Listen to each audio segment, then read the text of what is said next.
E aí a gente tinha ali um procedimento para isso.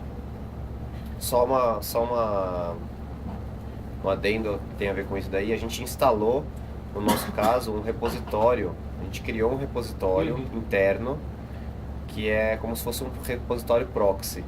Então, a gente nunca mais pede nenhum arquivo, nenhuma biblioteca para um repositório público. A gente sempre pede para esse repositório e ele, se ele não tiver, ele vai no repositório público e baixa. E se a gente que tiver um desses exemplos dessas bibliotecas, é muito fácil. Ele tem uma interface web que você coloca lá o arquivo, né? Agora eu quero esse também, você faz um upload e pronto, ele já está lá e você pode usar.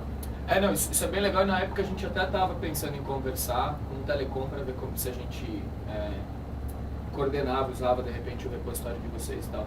No nosso caso, a gente não pensou, na época a gente não tinha pensado em colocar um repositório nosso, porque o que a gente decidiu foi ter mais um projeto em Java que justificasse um repositório. Porque a gente estava no nosso primeiro projeto, então a gente vinha com um projeto, ter um repositório só para atender esse projeto. Então a gente organizava o que tinha que organizar manualmente. E a ideia era esperar um segundo e ir conversando com o Telecom. Mas aí nesse meio tempo a gente começou a programar em outras coisas e tal. Então não tem um segundo projeto em Java na equipe.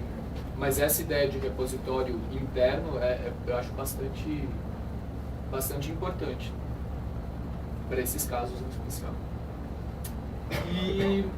E tem essa questão de que se você fizer esse build aí da mainline só uma vez por dia, talvez isso pode ser pouco. Se é uma equipe muito pequena, de repente só uma vez por dia tá ok.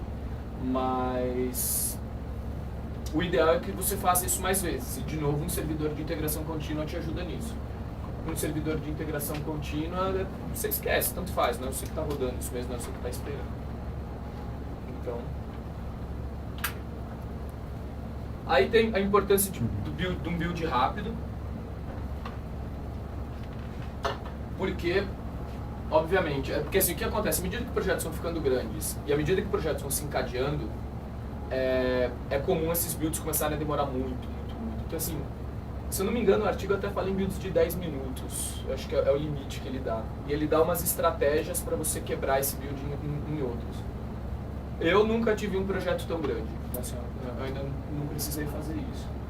Mas todos os meus builds sempre couberam em 10 minutos. Mas, porque o objetivo é assim, o desenvolvedor não ficar esperando. Isso aqui é XKCD, eu acho que espero que todo mundo aconselhe. E aí, a dica que se dá, se você realmente está começando a ter esse problema, o build está começando a ficar muito demorado, essa ideia de staged build. Porque isso aqui, você começa a fazer uma troca de exatidão por tempo, né, por performance. Então, se o teu build está demorando mais de 15 minutos, uma coisa que você pode fazer é, você pega os testes de aceitação e bota para rodar só uma vez por dia na madrugada. Você não roda mais em todo commit. Então, você começa a correr um pouco mais de risco. Então, você define que não, todos os unit tests rodam em todo commit, mas os de aceitação podem rodar uma vez por dia. Aí, se você tem um projeto gigantesco que para rodar todos os unit tests ele demora 30 minutos, você organiza o negócio de forma a os unit tests mais importantes rodarem em menos de 10 minutos. Os outros você roda 2 vezes por dia. Ou seja, você vai abrindo mão de ter aquele build completo, mas por tempo. Porque é realmente importante isso. Porque, de novo, se o programador começa a ter que demorar muito, ele faz um commit, ele demora muito para ver alguma coisa acontecer, a tendência é ele começar a fazer menos commits. Então, no fim, isso aqui é uma questão prática, né? Isso em primeiro lugar, e outra, não faz sentido o cara ficar meia hora parado esperando o negócio acabar.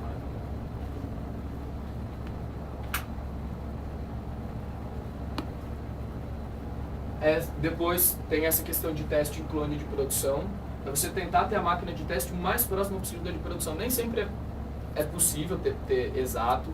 Então, por exemplo, no caso do registro de domínio, nossa máquina de produção fala com o ambiente de produção da VeriSign. Nossa máquina de teste fala com o ambiente de teste. Ou seja, não tem como, eu não posso fazer minha máquina de teste apontar para o ambiente de produção. Então eu tenho que dar uma relaxada nessa regra, mas é tentar o máximo possível atingir isso.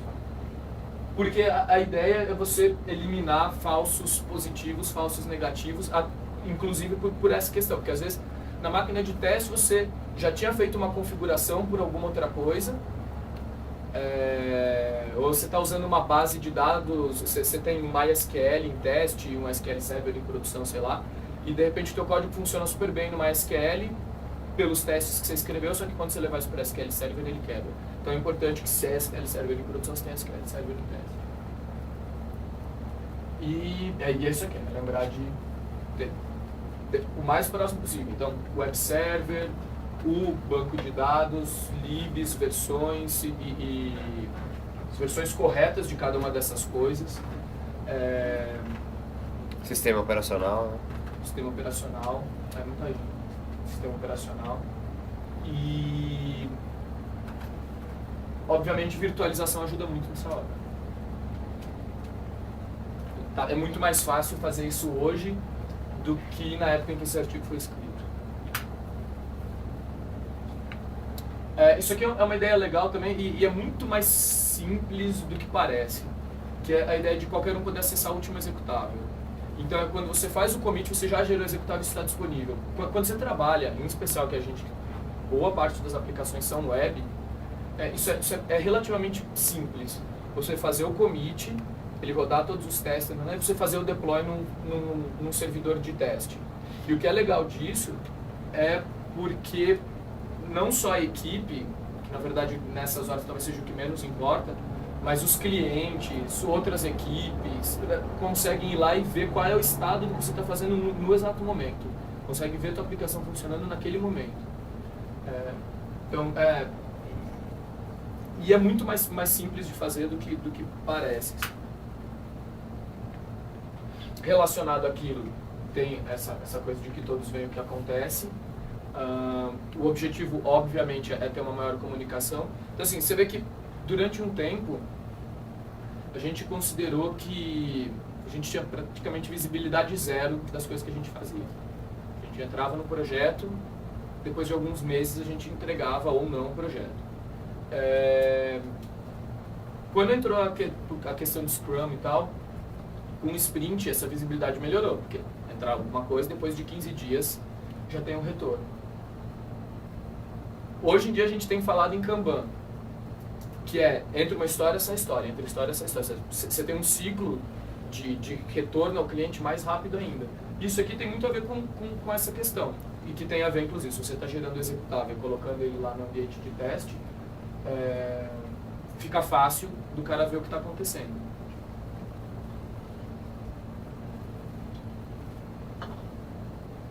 Outra coisa, e eu acho que isso também é bastante pertinente para coisas que a gente tem discutido no grupo de arquitetura, são indicadores. Então, muitas vezes, não adianta, é legal que o PO lá que pediu a coisa consiga ver uma aplicação funcionando, beleza. Mas também é interessante se a equipe, às vezes o PO, às vezes o diretor, tenham outros indicadores que mostrem a saúde daquele sistema. Por exemplo, cobertura de código,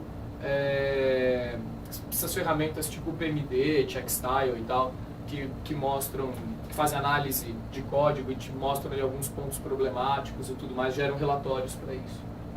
Então, tudo isso, com integração contínua, começa a ficar bem fácil de fazer. Coisas que antes, ou você dependeria de clicar instalar umas coisas no IDE e rodar de tempos em tempos, mas isso aqui é bastante fácil de automatizar. No caso do Maven também, que eu acho que eu conheço melhorzinho aí, ele até tem já os pontos certos para você encaixar esse tipo de ferramenta e gerar os relatórios. Então, isso tem a ver com essa ideia de comunicação, apesar de às vezes, porque assim, o que às vezes eu fico pensando é como às vezes a gente trata isso aqui como algo puramente técnico e de interesse do programador que está escrevendo o código. E às vezes não, às vezes isso aqui serve para você demonstrar a saúde em geral do projeto, para o PO inclusive. Boa parte dos nossos POs entendem a diferença de você ter 0% de